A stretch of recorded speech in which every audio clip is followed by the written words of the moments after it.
una producción de Abismo FM, creada para todos aquellos que quieren disfrutar de su tiempo libre escuchando grandes historias.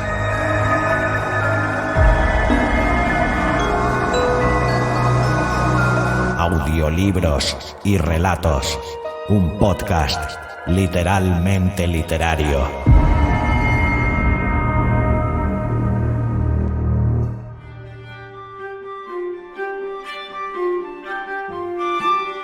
Hemos hablado de la historia más antigua, de la historia más remota, de la historia absolutamente prehistoria casi, de los fantasmas.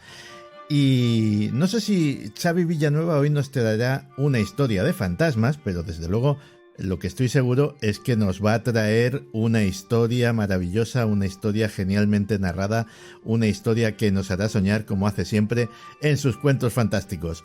Xavi Villanueva, bienvenido de nuevo a Días Extraños. Bien hallado, Santi, como siempre. Un gran placer estar aquí y nada, hoy con un amigo en común, por decirlo de alguna manera. Sí, ¿quién es?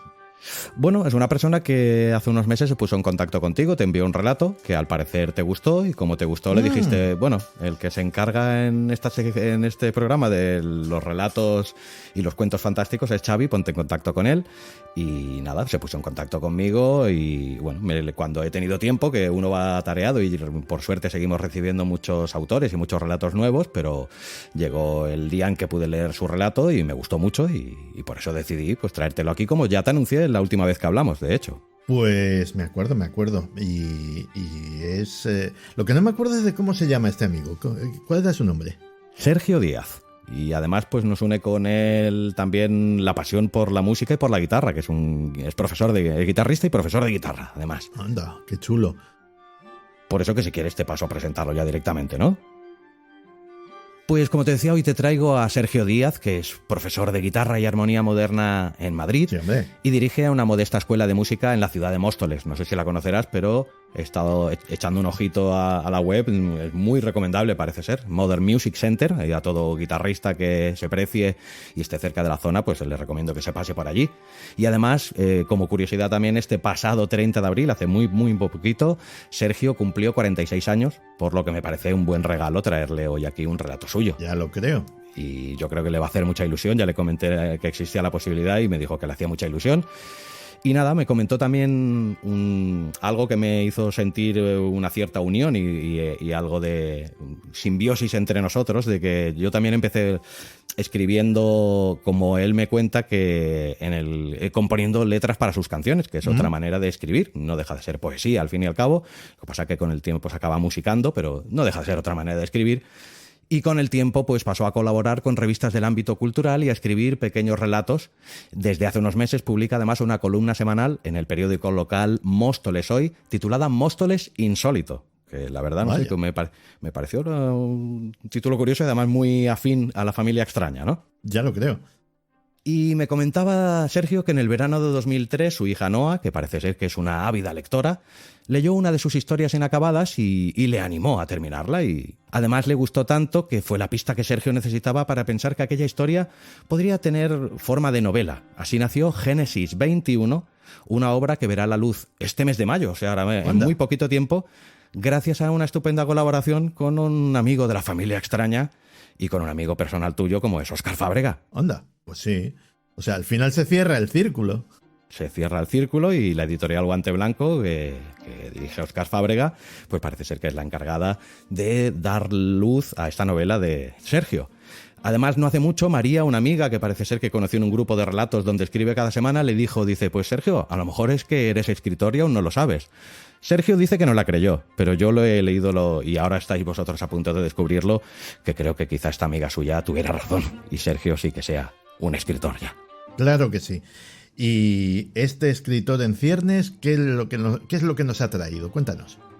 Pues si la semana anterior que estuve yo aquí presente, en la anterior edición de Cuentos Fantásticos, me pedías una historia amable que habías tenido un día un poquito durillo, pues hoy te traigo una historia un poquito más oscura y más truculenta. Bueno. No sé si será acorde al día de hoy. Volvemos a los orígenes, no hay problema. Pero es una historia que lleva por título Más allá del infierno, que ya ahí, bueno, es un título más que sugerente.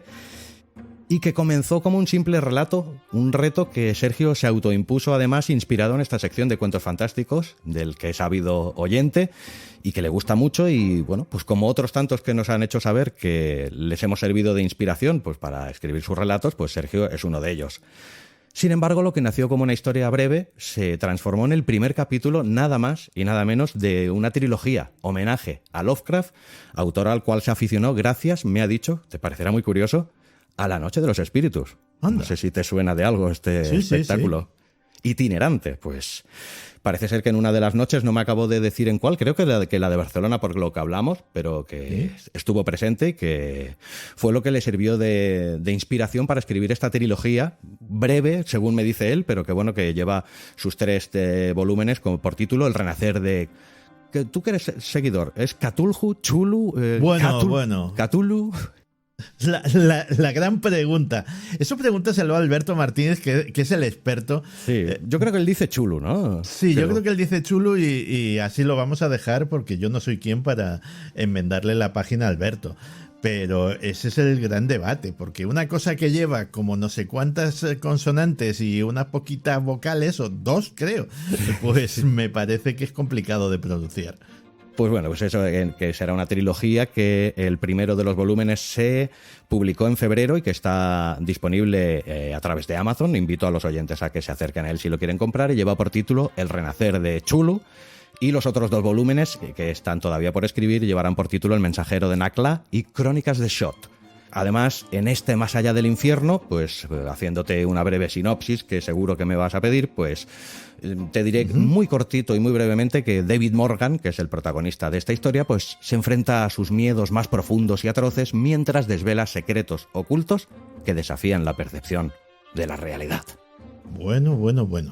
Pues, oye, por cierto, aprovecho para saludar a nuestro amigo Alberto Martínez, que ha colaborado contigo en más de una ocasión, y esperemos que no se quede ahí la cosa. Yo también lo espero y lo deseo. Deseoso de volver a colaborar con él. Un auténtico placer. Claro que sí. Y nada, pues sin más prolegómenos, vamos a disfrutar del arte de Xavi Villanueva y de este relato que se nos promete aterrador. Xavi, como siempre, es un verdadero placer contar con tu arte, contar con tu talento, contar con tu buen hacer en días extraños. Sabes que es totalmente recíproco y que principalmente poder contar con el buen hacer tuyo y con tu amistad, que es lo más importante. Con eso puedes contar siempre. Por descontar. Un abrazo muy grande, tío. Fuerte abrazo y un gran saludo a toda la familia extraña.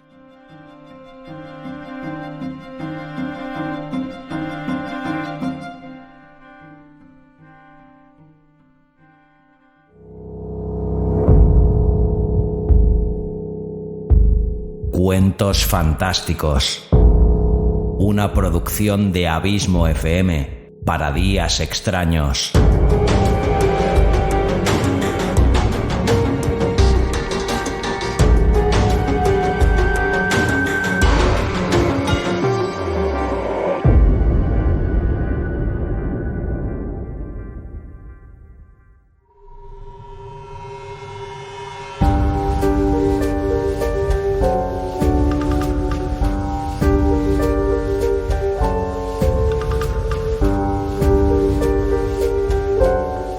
Más allá del infierno, de Sergio Díaz.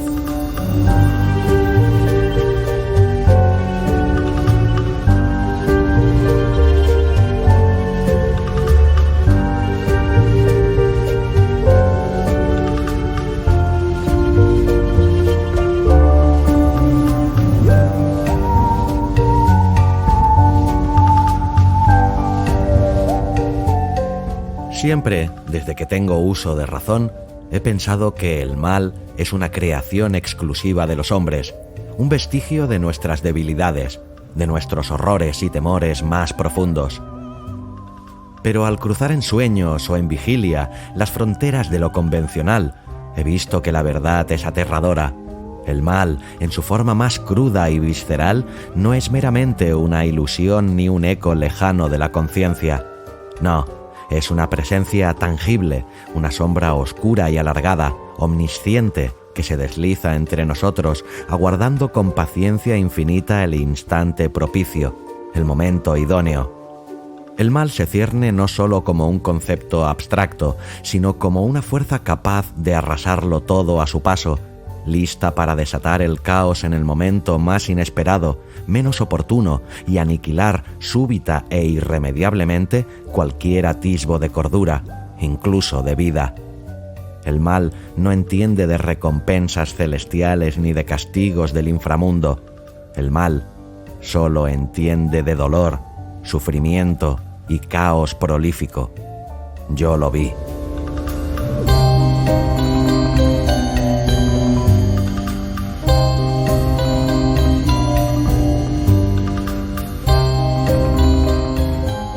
El olor a cieno se colaba por la rendija que había dejado entreabierta en la ventanilla de mi vieja pick-up. No había decidido aún, aunque ya tocaba, cambiarla por otra. No era cómoda ni estaba en buenas condiciones, pero cumplía su cometido. Gastaba mucho y aunque contaminaba más que aquellos modernos coches eléctricos, mientras tirara, no tenía intención de cambiarla.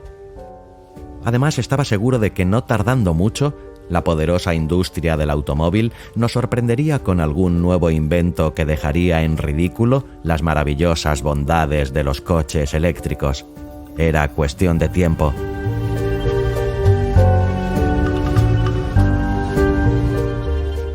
Conducía por la serpenteante 55, dejando atrás la ciudad de Nueva Orleans, camino a un pequeño pueblo cercano a Jackson, la capital de Mississippi. Google Maps prometía menos de 3 horas, un tiempo que se sentía efímero en comparación con la riqueza de lo que esperaba encontrar. Me había trasladado hacía poco a la bulliciosa ciudad de Nueva Orleans con la intención de abrirme camino entre los prestigiosos luthiers que, como alquimistas, creaban guitarras para los maestros del blues que resonaban en cada rincón del estado de Luisiana. Tras cotillear aquí y allá, habían llegado a mis oídos rumores sobre Jack, un anciano venerable, casi mítico, que se decía tenía la mejor madera de fresno del pantano, un manjar que podría sin duda alguna dar vida a mis creaciones. La carretera se extendía ante mí como un río de asfalto que vibraba al ritmo del traqueteo de mi furgoneta, mientras mi mente se perdía entre emociones y continuas expectativas. A medida que me aproximaba a mi destino, la noche se cernía sobre el paisaje en una oscuridad que se hacía cada vez más densa. Era el momento de abandonar la recta 55 y con ello comenzar a culebrear por las carreteras comarcales que llevaban a la retirada finca de Jack. Una sensación inquietante se apoderaba de mí. Conducir de noche no era precisamente mi actividad favorita, y menos aún cuando el terreno es indómito y desconocido. Era un déjà vu que ya había experimentado en múltiples ocasiones. Mi falta de previsión al volante, siempre acechando, lista para hacer acto de presencia. La ansiedad empezaba a infiltrarse y apoderarse de cada poro de mi piel. Odiaba cada segundo de esta situación, cada palpitación que me recordaba la incomodidad de estar a solas con mis pensamientos, al volante, en un lugar tan odioso. Y para colmo, había olvidado mis gafas, lo que no hacía más que intensificar mi frustración. Aún así, a pesar de que solo quedaban unos pocos kilómetros para alcanzar los dominios de Jack, la intranquilidad y la mala leche subían por el esófago hasta mi boca en partes iguales.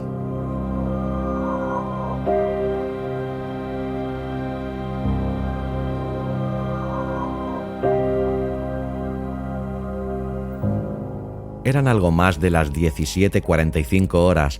La noche prácticamente cerrada se comía el paisaje. Solo quedaban 12 kilómetros para alcanzar mi destino. La vieja carretera, un laberinto de baches y grietas, me invitaba a acelerar. Lo hice tanto como pude. Al llegar al último desvío, un camino de tierra se extendía ante mí, desvaneciéndose en el horizonte hacia el aserradero de Jack. Tenía una cita con él en torno a las 18 horas. El GPS, implacable, me advertía que llegaría unos minutos tarde. Desde el sendero polvoriento que se deslizaba entre los árboles, mis ojos se posaron en la distancia, donde casi como un espejismo, la silueta de una antigua estructura de madera se erguía, recortándose contra el vasto y oscuro cielo. El camino levantaba una densa nube de polvo a mi paso que se entrelazaba con el canto de los primeros grillos, en contraste con el eco de las potentes sierras circulares que, aún en funcionamiento, resonaban en la lejanía. Finalmente, llegué. Aparqué mi vieja furgoneta. Su motor resonaba en el silencio que comenzaba a envolver el lugar y me dirigí, con paso decidido, hacia aquella imponente casa de madera. La urgencia de no hacerles esperar más me impulsaba. La puerta, entreabierta, oscilaba con un ligero vaivén, chirriando con cada ráfaga de aire que empezaba a levantarse, como si estuviera esperando mi llegada. A medida que me acercaba, el eco de mis pasos se perdía en la penumbra del camino. Las sierras resonaban, su sonido cada vez más fuerte era un canto que anunciaba mi proximidad. Sin embargo, al llegar, nadie salió a recibirme. Llamé al timbre, pero el silencio fue mi única respuesta. Aunque la puerta abierta parecía invitarme a entrar, esperé, conteniendo la respiración, hasta que la impaciencia se volvió insoportable. Finalmente, con cautela y un toque de discreción, crucé el umbral de aquel edificio. Lo que allí me esperaba era aterrador.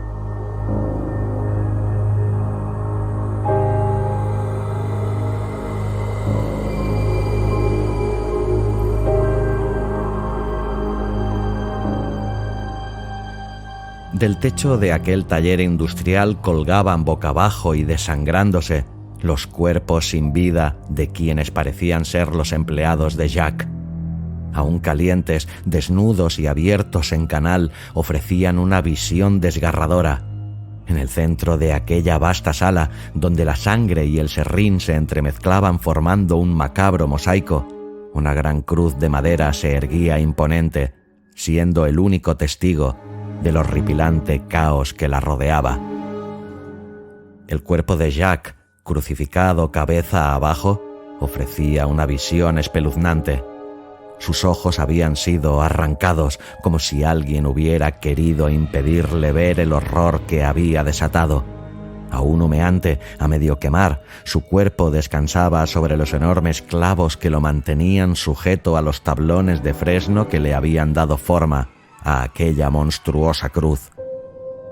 Sobre sus pies, grapado al travesaño vertical que sobresalía en la parte superior, un cartel de cartón mal recortado proclamaba: «Coge la puta madera que has venido a buscar y márchate». Las palabras resonaban en el aire. La advertencia inquietante en medio de aquella brutal carnicería me hizo mearme encima. La idea de que el Ku Klux Klan pudiera estar detrás de aquel acto de violencia cruzó por mi mente, una hipótesis precipitada alimentada por el contexto en el que me encontraba y la trágica realidad de que todos los cuerpos expuestos parecían de raza negra. Sin embargo, el pensamiento se desvaneció rápidamente, ahogado por el horror de lo que comencé a presenciar. El cuerpo sin vida de Jack comenzó a contorsionarse sobre la cruz como si una fuerza oscura lo animara cual marioneta. Los huesos crujían con cada movimiento grotesco, un sonido espeluznante que resonaba en la sala. El miedo me paralizó. Un frío helado recorrió mi espina dorsal. Cuando finalmente logré reaccionar, el viejo estaba a menos de un palmo de distancia. «¡Coge la puta madera que has venido a buscar y vete!», me chilló con una voz grave y desgarradora que se trasladó por el aire como si emergiera de las mismas profundidades del infierno. Sus palabras penetraron en mi mente como un mandato ancestral. Entré en shock. Un torrente de confusión me dejó sin palabras, sin acciones. Era como si de repente me hubiera metamorfoseado en un bebé baboso atrapado en un cuerpo de adulto. El terror me envolvía. Su intensidad desgarraba mis conexiones neuronales y convertía mi mente en una espesa papilla. «¡Agarra la maldita madera, miserable bastardo, y lárgate!», gritó de nuevo mientras su mano marchita y envejecida se aferraba a mi cuello con una fuerza mastodóntica que parecía emanar de las profundidades del inframundo. Luego, como si el vendaval de su furia se extinguiera, Jack se desplomó. Su cuerpo convulsionó levemente antes de reposar inerte sobre el serrín, como un eco de lo que había sido. En ese instante, mientras mis pasos resonaban sobre el suelo de aquella nave y cargaba un par de tablones, una revelación me asaltó. El mal no está simplemente entre nosotros. El mal es. Su esencia ha existido desde tiempos inmemoriales. Se manifiesta cuando quiere, sin rendir cuentas a nadie. No teme ser juzgado ni se siente obligado a explicar su presencia.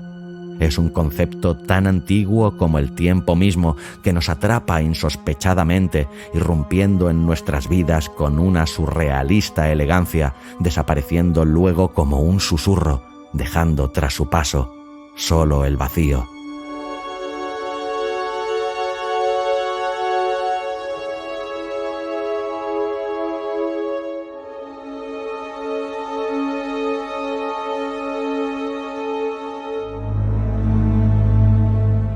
Apenas habían transcurrido unos minutos desde que encendí el motor de mi furgoneta, dispuesto a escapar de aquel escenario infernal, cuando al mirar por el retrovisor, entre la nube de polvo que levantaban las ruedas traseras, un espectáculo escalofriante se desató ante mis ojos. El enorme aserradero, ese coloso de madera, comenzó a arder de manera espontánea. Las llamas, voraces y vivas, se alzaban varios metros entrelazándose con la oscuridad de la noche, creando un sinfín de sombras que se retorcían de forma amenazante. Un viento implacable se levantó, avivando el fuego que engulló sin compasión cada rincón de aquella finca. En la parte trasera de mi pick-up, unas pocas pavesas se posaban como testigos silenciosos de la catástrofe.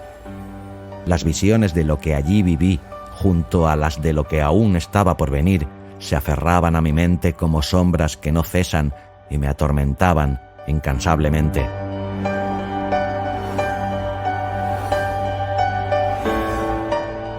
Logré por fin encarar la 55 de nuevo al salir de aquel camino de tierra. Era muy tarde ya para emprender la vuelta hasta Nueva Orleans. La ciudad de Madison estaba cerca. La idea de descansar y cerrar los ojos, aunque fuera por un instante, se presentaba tentadora. Pero ¿cómo podría encontrar el sueño tras todo lo que había acontecido? La batalla interna prometía ser, sin duda, ardua y complicada.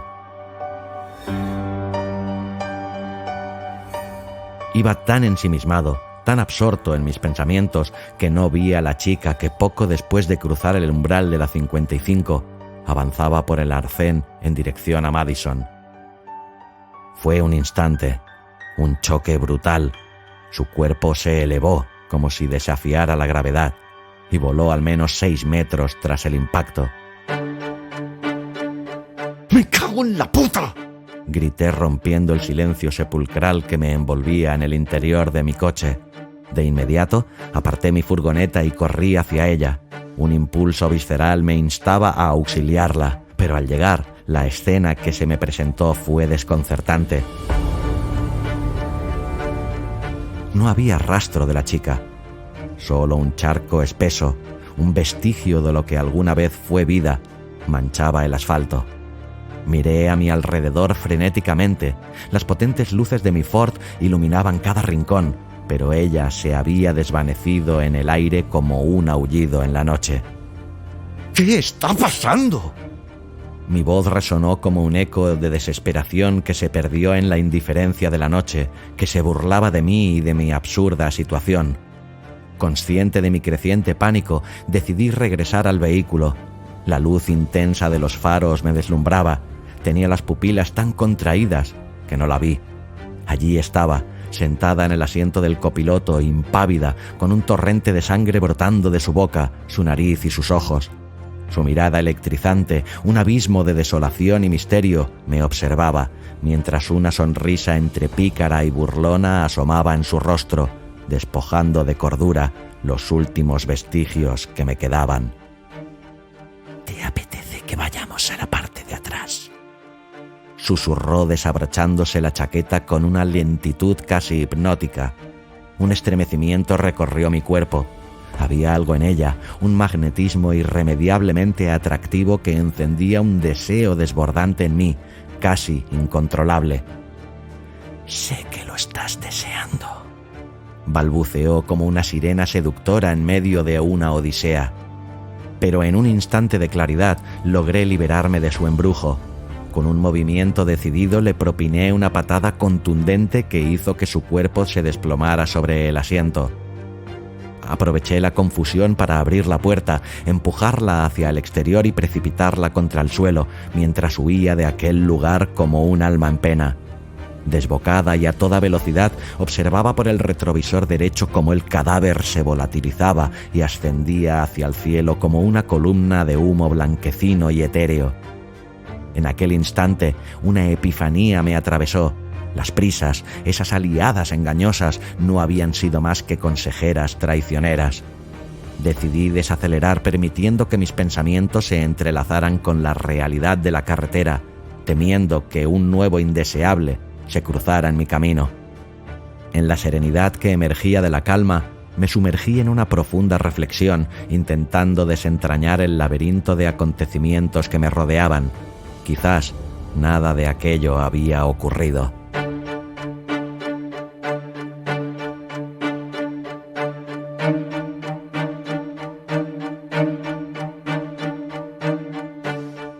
Seguramente llegué tarde al aserradero de Jack y cansados de esperar se habrían marchado.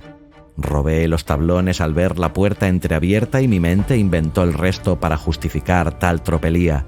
A veces nuestra mente, en su afán de protegernos, nos juega crueles pasadas. Y lo que respecta a la chica, ¿acaso no era posible que en mi frenética carrera hubiera atropellado a alguna criatura desprevenida? Un pequeño animal que, en la vorágine del asfalto, se desvaneció tras el impacto.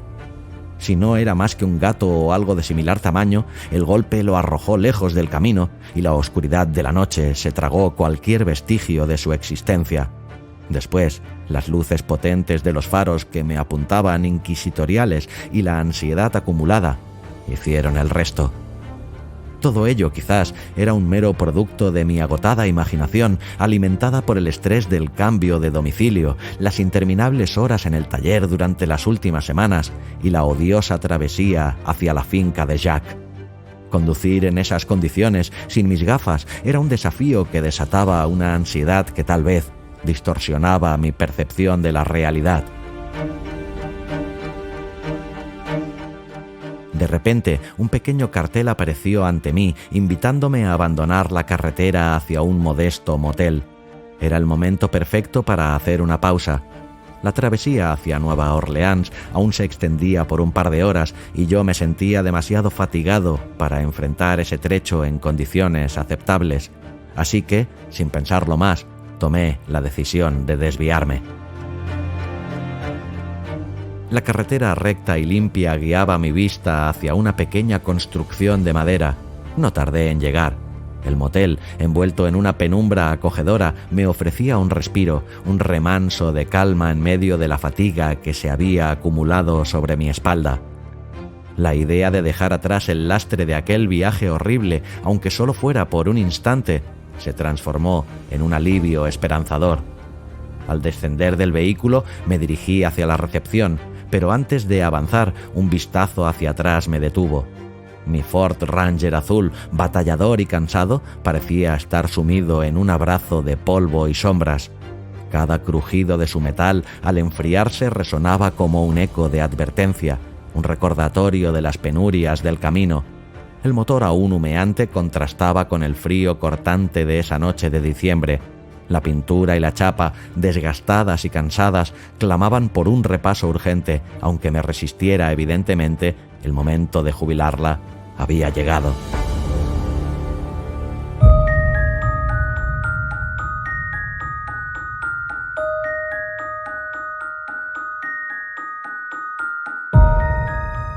Al entrar al motel, la recepción me recibió con la imagen de una mujer mayor y un hombre negro, notablemente más joven, que me esperaban tras el mostrador.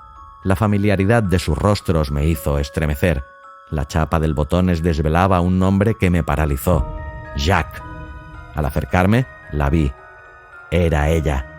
la chica que había atropellado en la carretera. Más madura, con arrugas que narraban historias de tiempo, pero indiscutiblemente ella. «Buenas noches, ¿cómo puedo ayudarle?», preguntó con voz amable que contrastaba con la tormenta de recuerdos que me asaltaba.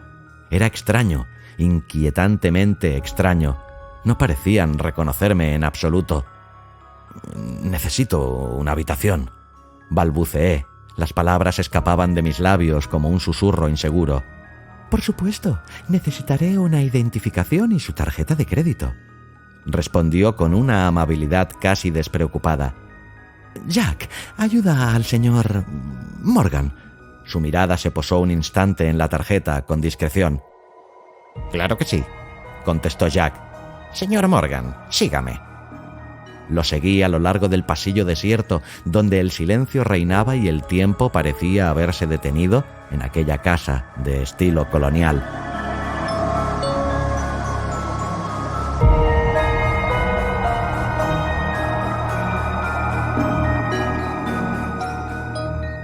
Rápidamente llegamos a mi habitación. Jack, con un gesto cortés, me entregó las llaves y se marchó. Sus pasos sobre la madera resonaron como ecos de ultratumba mientras se alejaba. «Que tenga buena noche, señor Morgan», se despidió en la distancia. «Gracias, Jack», respondí, sintiendo cómo el peso de la confusión me oprimía. «Si necesita algo, no dude en llamarnos. Verónica o yo mismo estaremos encantados de ayudarle». Cerré la puerta detrás de mí, observando la habitación en busca de signos de lo que en unas pocas horas se desataría.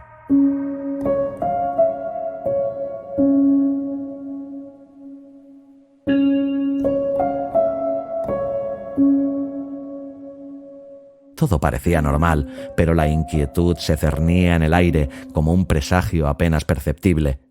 Dejé mis cosas sobre la mesilla y me quité la ropa, sintiendo el alivio inmediato de la piel al aire. Necesitaba una ducha. Todo parecía transcurrir con normalidad, el agua corriendo, el vapor envolviendo el ambiente, hasta que de repente el chorro comenzó a oscurecerse. De la vieja alcachofa, un líquido negruzco se mezcló con el agua caliente, primero como un susurro casi imperceptible, pero pronto se convirtió en un torrente de oscuridad que reemplazó por completo la claridad del agua. Se adhirió a mi piel como si poseyera una voluntad propia, fluyendo y retorciéndose con una intención deliberada. Quedé paralizado. Un denso miedo helado se apoderó de mí mientras esa abominación se reagrupaba alrededor de mi pecho, trepando sin piedad hacia mi rostro.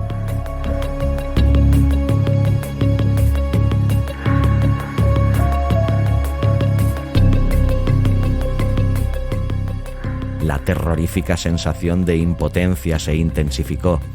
Pensé que estaba a punto de morir. Con un impulso feroz y casi sobrenatural, esa mancha viscosa alcanzó mi rostro, invadiéndome. Sentí cómo se introducía en mis orificios, atravesando mi nariz, mis oídos y mi boca. La asquerosidad de su textura me llenó de náuseas mientras descendía por mi esófago como un torrente oscuro que se diseminaba por cada rincón de mi cuerpo, como si se tratara de un virus insidioso. La desesperación se apoderó de mí mientras la oscuridad se instalaba, consumiéndome desde adentro. Sentí entonces un estallido en mi interior, como si un globo lleno de agua me explotara dentro. Volví en ese momento a la realidad. El agua caía clara y caliente de la ducha mientras los restos de champú resbalaban hacia el desagüe desde mi cuerpo. Una vez más, mi mente había tejido un entramado de pesadillas, un cruel juego que me empujaba a la locura. Era evidente que el agotamiento me había llevado al límite. Tras secarme, me deslicé bajo las sábanas y el cansancio me envolvió sumiéndome en un profundo sueño.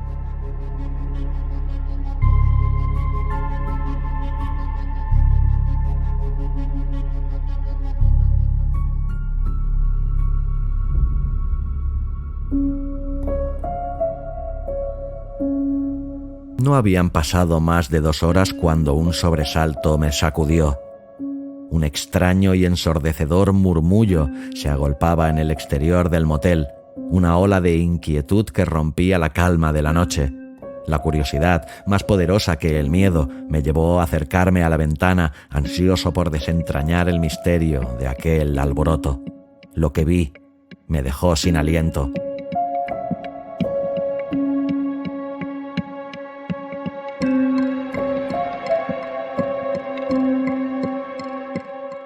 En el aparcamiento, una enorme cruz de madera se erguía como un oscuro presagio, rodeada por figuras moribundas que danzaban de manera macabra a su alrededor. Eran los mismos que unas horas antes colgaban destrozados en el techo del aserradero. En el centro de aquel horror, un púlpito de cristal se alzaba y allí estaba Verónica, ahora rejuvenecida, esbelta, vestida con ropajes extraños que acentuaban su silueta. Era la reina de aquel ritual espeluznante. Jack, a 4 patas y encadenado, actuaba como un esbirro del inframundo, protegiéndola con una lealtad inquietante.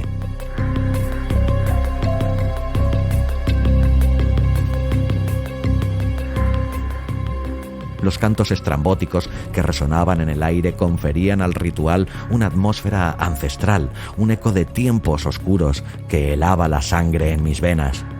Desde mi escondite observaba, más allá de la incredulidad, el esperpéntico espectáculo que se desarrollaba ante mis ojos.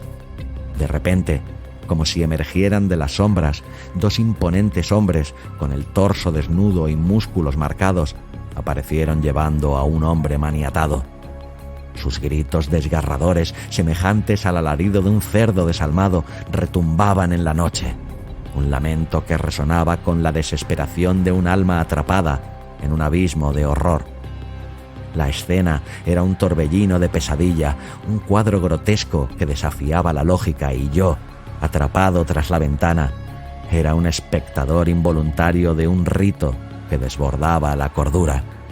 Y entonces, como si el destino tejiera un lazo cruel, me vi a mí mismo.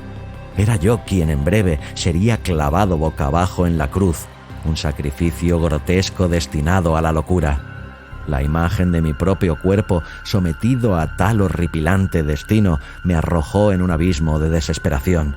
La visión de mis ojos siendo arrancados, la agonía de las llamas devorando mi carne, se grabó en mi mente como un eco desgarrador, aniquilando cualquier atisbo de cordura que aún me quedaba.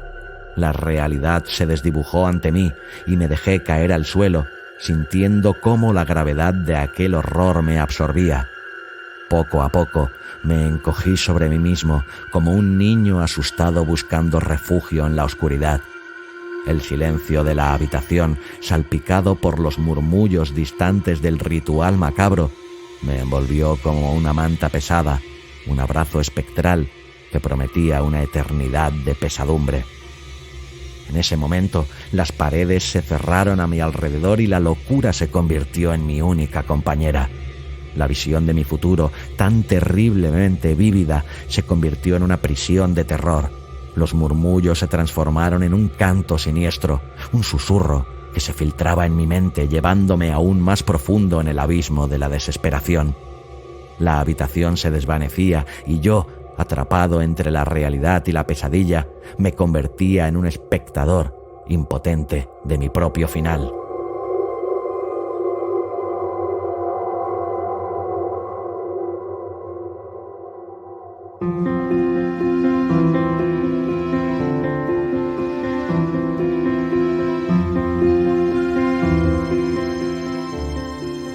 De repente, la realidad me sacudió como un rayo. Desperté. El sol se filtraba a raudales por la ventana de mi habitación, ubicada en la parte superior de mi taller en Nueva Orleans, inundándolo todo con su luz intensa que anunciaba el mediodía. Miré el reloj. Era algo más de las 12. La noche anterior, siguiendo la costumbre de las últimas semanas, había salido a disfrutar de la animada vida nocturna de la ciudad. Había bebido más de la cuenta y, al parecer, había conocido a Jacqueline, como indicaba la chapa del hotel que yacía tirada en el suelo, mezclada con su ropa interior. Ella, desnuda, yacía en mi cama, exhibiendo su hermoso cuerpo de ébano. Decidí dejarla dormir y me apresuré a vestirme. Tenía una cita a las 18 horas con Verónica en Jackson. Verónica, la heredera de una moderna fábrica de procesamiento de madera a las afueras de la capital de Mississippi. Era conocida por su destreza en la industria, donde se procesaba el mejor fresno del pantano.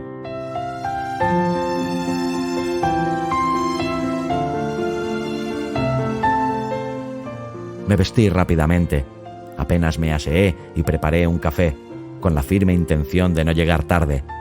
Aunque el viaje no era largo, el tiempo se escurría y en esta época del año, la noche caía rápidamente. Con mis gafas puestas, la edad no perdona, avancé hacia mi fiel Ford Ranger azul. Allí estaba, impasible, estacionado frente a la entrada del taller. Sí, estaba algo desgastado, pero su motor rugía con la fuerza de 1000 caballos, funcionando a la perfección, como si desafiara la inexorable marcha del tiempo. Al llegar, algo me desconcertó por completo.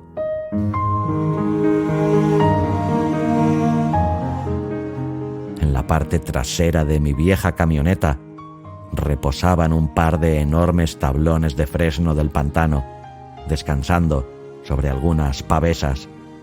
Mi curiosidad me llevó a la parte delantera, donde una enorme abolladura en el paragolpes derecho me dejó atónito.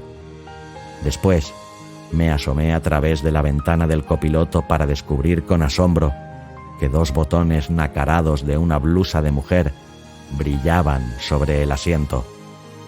Dudé un momento, pero la necesidad de más madera me empujó hacia adelante. Salí hacia Jackson.